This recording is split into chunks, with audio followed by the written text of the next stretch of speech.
एक बार चीन के एक हिस्से में बहुत बड़ा मठ था, जहां पर लगभग 500 से ज्यादा भिक्षु रहते थे। वो सभी अपने गुरु के मार्गदर्शन में खुद को जानने का अभ्यास कर रहे थे। एक दिन एक लड़का उस मठ में शिष्य बनने के लिए आया। उसने गुरु से कहा, है गुरुवर, मैं खुद को जानना चाहता हूं। मैं सच की तलाश कर रहा हूं। मैं पता लगाना चाहता हूं कि सच क्या है।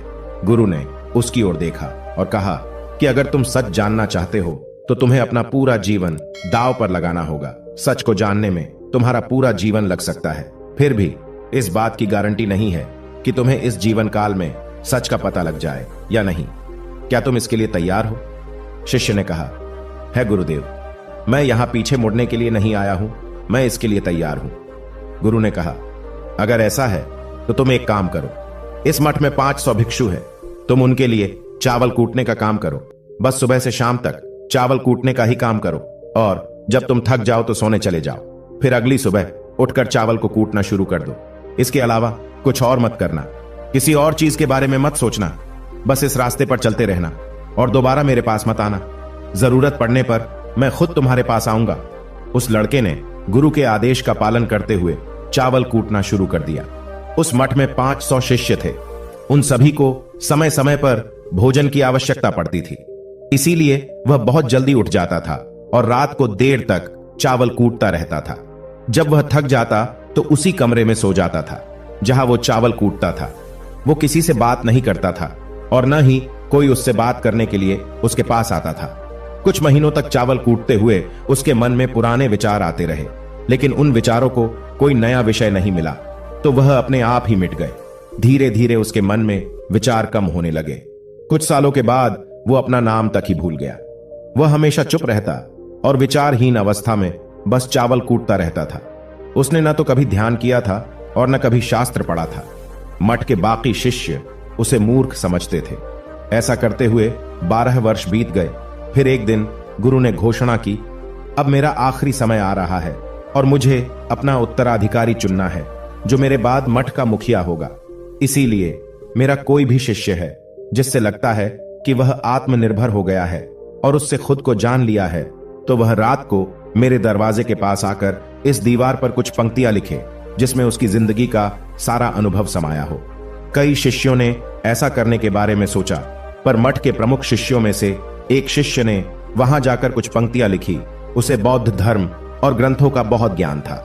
सभी शिष्यों को लगता था कि वो इस मठ का उत्तराधिकारी बन सकता है। उसने लिखा था कि मन एक दर्पण की तरह है जिस पर विचारों और इच्छाओं की धूल जमा हो जाती है। इस धूल को हटाने के लिए ही ध्यान है। जिसकी धूल हट जाती है और मन का दर्पण साफ हो जाता है, वो मोक्ष को प्राप्त कर लेता है। अगली सुबह जब गुरु उठे और उन्होंने इन पंक्तियों को देखा और उन्होंने कहा कि किस बेवकूफ ने यह सब कचरा मेरी दीवार पर लिखा है। वो शिष्य जिसने यह लिखा था वो चुप रहा। हालांकि उसने जो पंक्तियां लिखी थी वो ज्ञान से भरी थी, लेकिन यह सब किताबी ज्ञान था। वो शिष्य बहुत चालाक था। उसने पंक्तियां लिखी, पर उसने नीचे अपने हस्ताक्षर नहीं किए, क्योंकि वो स्वयं इसके बारे में निश्चित नहीं था कि यह सही है या नहीं, क्योंकि वह आत्म साक्षात्कार नहीं हुआ था। गुरु ने पंक्तियों को पूरी तरह से खारिज कर दिया। यह देखकर सभी हैरान रह गए। यह घटना पूरे मठ में चर्चा का विषय बन गई। इस विषय पर बात करते हुए 2 शिष्य उस शिष्य के पास से गुजरे जो 12 साल पहले यहां आया था और दिन रात चावल कूटता रहता था। दोनों की चर्चा सुनकर वह धीरे से हंस पड़ा। दोनों शिष्य ने उसे पूछा कि तुम क्यों हंस रहे हो? दोनों शिष्य की नजर में यह चावल कूटने वाला तुच्छ भिक्षु ही था। किसी ने उसे न तो कभी ध्यान करते हुए देखा था, न ही कभी शास्त्र पढ़ते हुए। हर कोई उसे मूर्ख समझता था जो बस चावल को ही जानता था। उस मठ में बहुत बड़े बड़े विद्वान थे, लेकिन उस चावल कूटने वाले को किसी से कोई मतलब नहीं था। इसीलिए वह दोनों शिष्य उसे मुस्कुराता हुआ देखकर हैरान रह गए। उन्होंने फिर उससे पूछा कि तुम क्यों हंस रहे हो? उसने जवाब दिया, मैं इसीलिए हंस रहा हूं कि गुरुवर सही बोल रहे हैं। ये सब पंक्तियां कचरा है। इन पंक्तियों का कोई मूल्य नहीं है। वो दोनों शिष्य चौंक गए। उन्होंने उसे पूछा कि क्या तुम ऐसी पंक्तियां लिख सकते हो जो इससे भी बेहतर हो? चावल पीसने वाले ने जवाब दिया, नहीं, क्योंकि मैं अनपढ़ हूं, लेकिन हां, मैं कुछ पंक्तियां कह सकता हूं। अगर तुम उन पंक्तियों को लिख सकते हो तो मैं तुम्हारे साथ जाने के लिए तैयार हूं। उन दोनों शिष्यों ने कहा, ठीक है। वह गुरु के कमरे के पास गए और चावल कूटने वाले ने कुछ पंक्तियां बोली और दूसरे शिष्य ने उस दीवार पर लिख दिया और उन पंक्तियों के नीचे लिख दिया कि चावल कूटने वाला वर्टिकल बार। उन्हें लगा कि मास्टर इस पर भी गुस्सा करेंगे। जो पंक्तियों उसने लिखने के लिए कहा था, बहुत अद्भुत थी वो पंक्तियां। मन तो बस एक का भ्रम है, न तो मन है, न ही मन का कोई दर्पण है, और जब मन ही नहीं है तो धूल कहां ठहरेगी।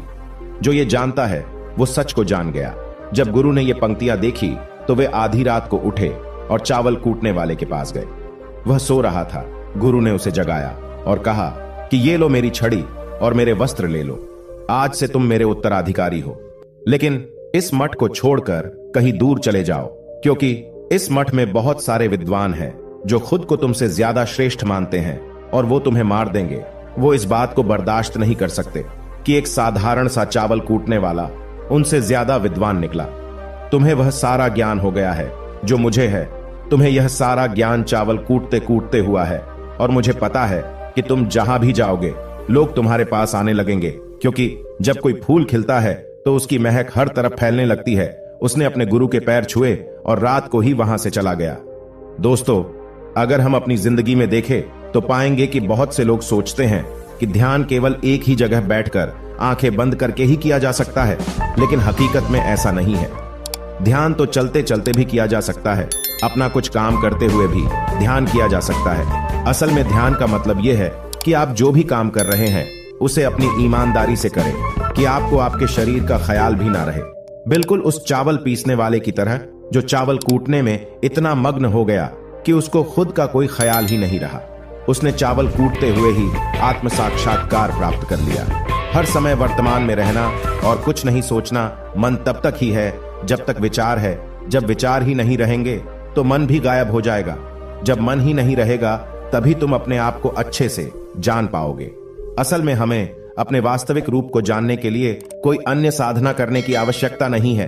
हम जो कुछ भी कर रहे हैं बस उसमें हमें पूरी तरह से खो जाने की जरूरत है। अपने काम में इस कदर से लीन हो जाओ कि आपका काम भी ध्यान बन जाए। सुनते रहिए। धन्यवाद।